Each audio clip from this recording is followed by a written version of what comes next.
Bonjour chers frères et sœurs. Le porte-parole du gouvernement a dit que l'augmentation du prix du carburant en Côte d'Ivoire est liée aux événements, à la guerre en Iran, à la guerre entre l'Ukraine et la Russie et autres. Eh bien, il faut vous dire que ce n'est pas la vraie raison de l'augmentation du carburant en Côte d'Ivoire. L'augmentation du carburant en Côte d'Ivoire est un signe qui doit vous faire comprendre que Alassane Ouattara est en train d'entraîner la Côte d'Ivoire dans une troisième guerre mondiale. Je m'explique. Pourquoi il y a eu la Seconde Guerre mondiale? La Seconde Guerre mondiale est arrivée parce qu'il y a eu d'abord la crise de 1929 qui a fait que les démocraties, les capitalistes ont pratiquement échoué. Et ce sont les partis de l'extrême droite qui ont commencé à dire « nous, on prend la vie de nos citoyens en main ». En Allemagne, avec qui vous savez. Et donc lui, le père des nazis, que je ne nommerai pas ici pour ne pas qu'on bloque ma vidéo, eh bien, lui, il a décidé d'étendre les frontières de l'Allemagne sur l'Europe. Il a décidé de lutter contre ces démocraties qui ont montré qu'elles ne sont pas capables de diriger le monde avec la crise de 1929. Voilà ce qui est essentiel. Donc, comprenez qu'il y a eu crise. Cela prouve que les gouvernants étaient incapables. Et donc, lui, le père des nazis, a décidé d'étendre les frontières de l'Allemagne pour que les Allemands forment un seul pays grand et fort. Parce qu'en Autriche, par exemple, on parle allemand. En Allemagne, on parle allemand. Donc, tous ces pays-là allaient se mettre ensemble et former un grand pays. Voilà l'une des causes principales de la guerre, de la Seconde Guerre mondiale. Donc, il fallait vite occuper la France pour se protéger à l'ouest. Maintenant, ici, cette troisième guerre mondiale dans laquelle Macron et Alassane Ouattara veulent nous entraîner. C'est pourquoi elle a lieu. C'est pourquoi il y a tout ça. Pourquoi il y a ces guerres contre la Russie et autres? C'est parce que la France ne veut pas perdre ses colonies africaines. C'est tout. La France ne veut pas perdre ses colonies africaines. Donc, elle, le territoire africain lui appartient. L'Afrique de l'Ouest, tout ça lui appartient. Voilà pourquoi elle nous entraîne dans une troisième guerre mondiale. Parce que la France et l'Allemagne sont appelés les moteurs de l'Union européenne. C'est-à-dire l'Union européenne s'est bâtie sur la France et l'Allemagne. Or, la France n'a pas de biens propres. Tous les biens que la France a viennent de l'Afrique. Donc, si elle perd l'Afrique, elle perd son leadership en Europe. Et l'Union européenne ne va plus vraiment exister, sera fragile. Donc, l'Union européenne est en train d'aider la France à maintenir l'Afrique de l'Ouest et l'Afrique centrale comme ses colonies. Donc, puisque les pays de l'AES se sont retirés, on utilise Ouattara pour que la Côte d'Ivoire entre dans une troisième guerre mondiale, parce qu'on va vers une troisième guerre mondiale, parce qu'ils ne veulent pas arrêter la guerre. On va présenter des vidéos prochainement pour vous expliquer. Mais ils ne veulent pas arrêter la guerre. Alors, vous voyez ce qui se passe. Ils ont donné l'ordre à l'Ukraine de bombarder les ports céréaliers de la Russie, c'est-à-dire où la Russie tient sa nourriture, l'Ukraine a bombardé. Le blé, tout ça, ils ont bombardé. La Russie aussi s'est mise à bombarder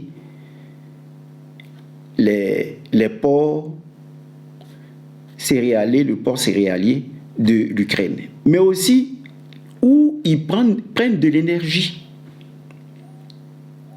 où ils récupèrent l'énergie. Alors, l'Europe est bloquée.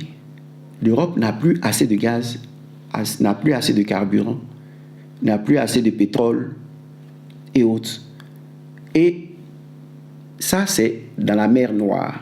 Maintenant, à Hormuz, au niveau de l'Iran, là, le canal d'Hormuz, là aussi, ils n'arrivent pas à transporter le pétrole et autres. Vous voyez? Donc, qu'est-ce qu'ils font? C'est notre pétrole, notre gaz que Ouattara donne à Macron et aux Européens pour aller faire la guerre contre la Russie. Vous voyez que ça n'a pas de sens. Sur quoi vous comptez pour aller bombarder les stocks de pétrole, les stocks de gaz de la Russie, les stocks de nourriture là? Ces gens-là comptent sur l'Afrique. Parce qu'ils se disent, l'Afrique a assez de réserves. Donc, on va compter sur l'Afrique pour faire la guerre à la Russie et à la Chine. Mais les données ne sont plus les mêmes. Avant, on était des colonies et on dit, voilà le fort des Africains à la guerre mondiale. Et puis, on combattait qui? On combattait le Führer, le chef des nazis. On se disait, c'était pour la liberté des peuples. Mais aujourd'hui, ils ne se battent pas pour la liberté des peuples. Ils se battent pour l'esclavage continu. L'esclavage permanent des Africains. Pourquoi? Parce que quand le président Laurent Gbagbo leur dit faisons des accords 50-50%, ils refusent. Ils disent non, on ne va pas vous prendre ça à 50%, on vous prend ça à 8%. L'or et tout ça, Ouattara leur donne ça et nous on conserve, comme je vous l'ai déjà dit, sur 100 000 francs, nous on a 8 000 francs. Sur 100 000 francs de notre or, nous on a 8 000 francs. Maintenant, nous-mêmes qui produisons le pétrole, le gaz, c'est nous qui payons le pétrole, le gaz plus cher. Alors qu'on produit. Et le porte-parole dit non, c'est parce qu'il y a des guerres. Non, c'est pas ce que ça veut dire. Alors, je vais vous laisser le président Laurent Gbagbo expliquer lui ce qu'il faisait à cette époque, quand il était président. Écoutez-le parler. Le panafricanisme. Le panafricanisme. Moi,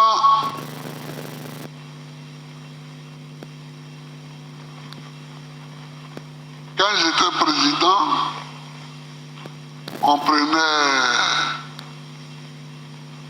on achetait le pétrole brut au Nigeria, que la cire transformait.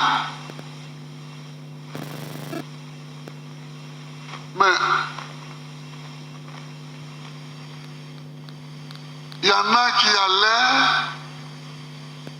jusqu'au Venezuela pour acheter le pétrole brut. Il dit, mais pourquoi vous allez si loin? Ici au Nigeria, là, il y a le pétrole. En Angola, là, il y a le pétrole. Maintenant au Ghana, il y a du pétrole aussi. Pourquoi au Cameroun, il y a du pétrole? Pourquoi au Congo, il y a du pétrole? Pourquoi aller jusqu'au Venezuela? Mais ce n'est pas eux. C'est parce que les chefs d'État ne sont pas maîtres de leurs actions.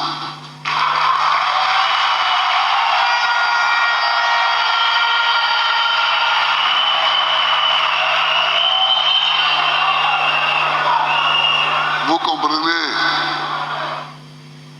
Donc,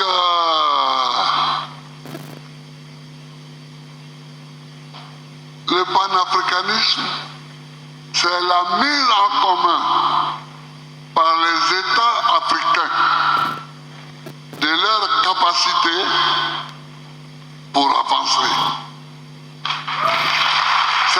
en commun de leur capacité pour avancer.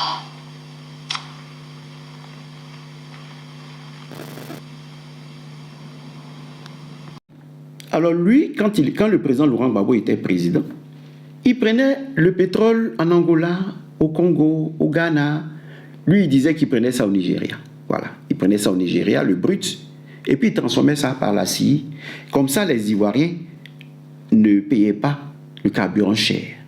Voilà ce que le président Laurent Gbagbo faisait. Mais Ouattara, qu'est-ce qu'il fait? Non. Lui, la guerre qu'ils sont en train de faire contre la Russie, la Chine là, et autres, contre l'Iran et autres, c'est nous qui prenons notre argent et nous donnons à la France pour aller participer à cette guerre. Donc, Ouattara est en train de conduire les Ivoiriens dans une troisième guerre mondiale. Et maintenant, c'est lui, par lui, on veut passer pour soumettre l'AES. Parce que le Burkina Faso a de l'or, parce que le Mali a du gaz, du pétrole, le Niger a de l'uranium. Donc, c'est par lui on va passer pour venir, cette fois-ci, diviser les Africains et imposer aux Africains un autre esclavage, une autre forme de colonisation. Donc, vous voyez, quand le président Laurent Gbagbo parle du pétrole, si nous nous mettons ensemble, si les Africains se mettent ensemble et disent « vous êtes en train de faire votre guerre », bon, nous, on n'est pas dans cette guerre-là. Nous, on est fatigués de la guerre, on veut se développer comme vous. On profite de la situation actuelle et puis on se développe. On impose nos prix de vente, le pétrole coûte ça, et puis on se met avec les pays pétroliers pour dire « ah, le pétrole ivoirien va coûter ça ». En tant que nous, Ivoiriens, on ne paye pas cher le pétrole. Vous voyez, c'est ce que le président Laurent Gbagbo dit quand il parle du panafricanisme. On doit se mettre maintenant ensemble, l'AES, la Côte d'Ivoire, le Bénin, le Niger, tous ceux-là, on doit se mettre ensemble et puis dire, c'est le moment pour nous de nous développer. Les États-Unis se sont développés grâce à quoi? Au plan Marshall. Mais ils ont profité de quoi? De la guerre mondiale pour se développer. Même les Européens, ils ont profité de quoi pour se développer? De la traite des Noirs. Ils nous ont vendus en Amérique. Ils prenaient le tabac, le coton, ils venaient vendre ça en Europe et ils s'enrichissaient. Donc chaque pays doit penser à ses enfants et s'enrichir en exploitant la crise. Une crise. Aujourd'hui, il y a une crise que vous êtes en train d'allumer entre la Chine et vous. Mais nous Africains, on n'a rien à voir avec ça. Mais Ouattara veut nous mettre dedans. Donc, comme on dit, les gens en Côte d'Ivoire, vous les imams qui le suivez, qui dites d'aller en mer faire venir des forces sataniques pour nous amener à suivre Ouattara bêtement, vous êtes en train de conduire la Côte d'Ivoire dans une guerre qui va vous dévaster, qui va vous détruire. Vous pensez que le carburant qui est cher, sous le président Gbagbo, le carburant ne pouvait pas être cher. Il vous l'a expliqué. Il vous a dit comment lui faisait pour ne pas que le carburant soit cher. Mais qu'est-ce qui se passe? Eux, la France prend notre pétrole, notre gaz, et puis c'est nous qui devons aller au Venezuela ou dans les autres pays loin pour chercher le pétrole. Il y a le transport. On va aller négocier avec l'Iran pour avoir le pétrole. Vous voyez? Et pendant ce temps, ils prennent pour nous. Voilà pourquoi le prix a augmenté. Le prix n'a pas augmenté parce qu'il y a des problèmes. Non, non, non. C'est-à-dire, Macron prend notre pétrole pour faire sa guerre. Et puis nous sommes obligés d'aller demander le pétrole ailleurs, au Venezuela, d'aller demander le pétrole à l'Iran. Et on dépense au niveau du transport et autres. C'est ce qui fait que le carburant en Côte d'Ivoire coûte cher. Ce que le porte-parole du gouvernement a dit, c'est faux. C'est faux. Et le président Laurent Gbagbo vous explique cela. Vous voyez? Et donc, Ouattara veut conduire la Côte d'Ivoire dans une troisième guerre mondiale. Parce que quand ils vont vouloir, vous bombarder la Russie, vous ne voulez pas que la Russie ait du gaz. Mais si la Russie a besoin de gaz, elle va venir aussi en Afrique en prendre. Donc vous allez vous battre en Afrique. Et nous, les Africains, on sera exterminés. Les imams, voilà ce que vous faites. Si vous ne comprenez pas cela, c'est-à-dire l'islam a été à l'origine de la colonisation, de la traite négrière, parce que les Européens et les Arabes vendaient les Africains. Mais encore là, où nous devons prendre notre liberté en main et puis prier Dieu là. Ce n'est pas nous qui devons combattre pour Dieu. Dieu là, il est assez fort pour combattre pour lui-même. Nous là, nous devons témoigner seulement l'amour, voilà. Et le reste là, c'est Dieu qui s'en occupe.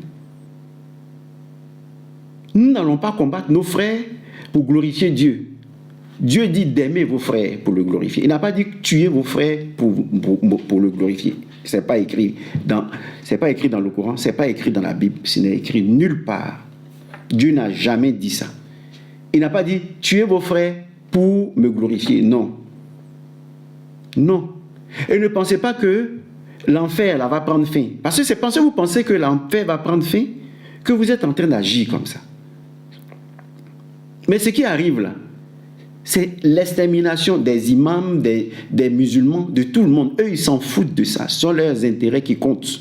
C'est ce que Tchani vous dit. Ce sont leurs intérêts. De Gaulle a dit, un pays n'a pas d'amis, il n'a que ses intérêts. Alors vous allez jusqu'à vendre votre âme pour que Ouattara soit là. Et Ouattara est en train de conduire le pays dans une troisième guerre mondiale. Quand on parle de guerre, là, il n'y a pas RHDP, il n'y a pas RDR, il n'y a pas PPACI, il n'y a pas PDCI, RDA. Quand les bombes là viennent, ça tombe sur la tête de tout le monde. Mais commencez à prendre conscience. Souvent je suis là, je me demande, j'ai dit, mais comment se fait-il que vous appartenez à une religion et vous pensez que oui, tous les crimes que vous commettez, il suffit d'être musulman et vous allez au paradis. Mais c'est, en ce moment, Dieu là, on ne va pas le servir si c'est comme ça se passe. Vous commettez des crimes, vous allez vous cacher dans une religion, vous dites non, ne vous en faites pas les enfants. Quand vous êtes musulman là, non, il n'y a rien. Vous pouvez faire du mal à vos enfants, sacrifier vos enfants, vous pouvez sacrifier un pays. De toute façon, quand vous avez, parce que vous êtes musulman, Dieu va vous accueillir au paradis. Mais il n'y a pas quelque chose de plus bête que ça, que penser comme ça. La religion ne peut pas sauver. Mais en ce moment, tout ce mal-là, vous allez aller vivre au paradis avec vos mains pleines de sang. Soyons sérieux quand même. Soyons sérieux. Soyons sérieux, réfléchissez un peu. Et Ouattara est en train de vous conduire dans une troisième guerre mondiale. Et vous dites, oui, il est bon. Mais en fait, si Satan se met en boubou, et puis il rentre dans une mosquée, pour vous, ça suffit alors. Si la religion sauve. Mais c'est tellement simple pour vous perdre. Satan porte un boubou, et puis il vient à la mosquée prier avec vous. Vous dites, oui, c'est bien. Iblis, bravo, tu portes un boubou. Ah, là, tu es converti. Là, tu iras au paradis. Mais Iblis est plus intelligent que vous. Donc, un disciple d'Iblis vient au milieu de vous parce qu'il porte boubou, parce qu'il fait semblant de se prosterner. Pour vous, ça suffit. Il va aller au paradis. Parce qu'il est musulman. Mais en ce moment, la miséricorde dont parle Mahomet, les prières dont parle Mahomet, ça sert à quoi? S'il suffit d'être musulman, ça sert à quoi? Eh bien, réveillez-vous, parce que Ouattara, ce qu'il est en train de faire, c'est la guerre contre l'AES, c'est-à-dire, ils veulent détruire, bloquer l'AES pour reprendre l'énergie et puis faire leur guerre contre la Russie. Parce qu'ils ne veulent pas d'un nouveau monde. Ils ne veulent pas que le monde soit multipolaire. Ils veulent eux seuls gouverner le monde. Voilà ce que j'ai à vous dire aujourd'hui. Dans quelques heures, je pense que vers 19h, je vais répondre à la question d'une de mes abonnés, Martine, qui dit qu'on parle aujourd'hui, on dit on n'est plus dans le temps de la grâce divine et qu'on est dans le temps du règne de Dieu. De quoi s'agit-il? Alors je vais vous répondre. Et je vais vous profiter pour parler de l'évangile d'aujourd'hui, de la Cananéenne qui dit à Jésus de libérer sa fille tourmentée. On va en parler aussi ce soir. Donc, sachez que Saint Paul nous dit, ce n'est pas contre la chair et le sang que nous luttons. Nous luttons contre des créatures qui habitent les espaces célestes. Vous voyez, des créatures qui habitent les espaces célestes.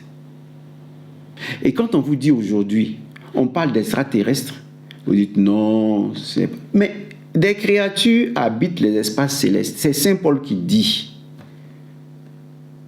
Hein? Aujourd'hui, on parle d'ovnis, mais on parle aussi aujourd'hui de pavnis,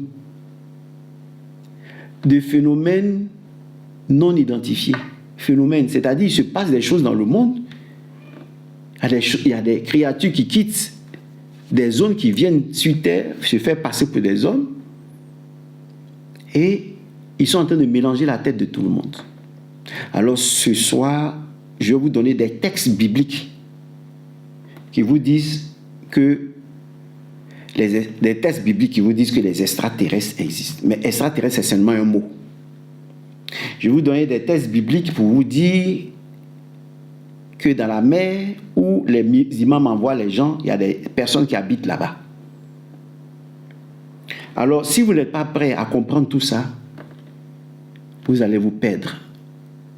Et voilà pourquoi je vais répondre à la question de Martine sur le règne de Dieu et la grâce de Dieu. Donc ce soir, on va méditer sur cela. Il y a des textes bibliques, je vais vous lire ces textes-là pour que vous compreniez que les temps seront durs. Parce que cette guerre-là, ce n'est pas la chair et le sang qui a logé de cette guerre. Ce sont des guerres qui sont passées déjà, que ces créatures-là envoient sur la terre. C'est leur palabre, ils sont en train de faire, de continuer à faire en passant par nous. Mais nous, les Ivoiriens, on doit sortir de cette guerre-là, 3e guerre mondiale. On doit sortir de là. Ce n'est pas à notre avantage, ce n'est pas bon pour nous. Donc les imams, là, entre Ouattara et la guerre dans laquelle il est en train de nous envoyer contre l'AES, pour que la Russie vienne nous bombarder, pour que la Chine vienne nous bombarder, là. Entre ça, vous voulez quoi? Il est temps de vous décider. Hein. Il a fait un embargo sur les médicaments. Les Djoula sont morts, les BT sont morts, les Baoulés sont morts, les gens du Nord sont morts, parce que les gens du Nord ne sont pas des Djoula. Aujourd'hui, là, il est en train d'envoyer une guerre.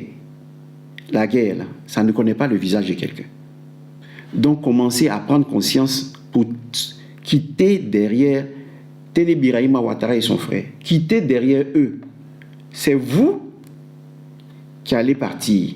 Eux, là, ils vont prendre leurs avions pour partir en France. Kandia Camara vous l'a dit. Ils ont fait déjà leur contrat avec l'hôpital que vous connaissez, avec la compagnie que vous connaissez. Ils ont déjà fait leur contrat.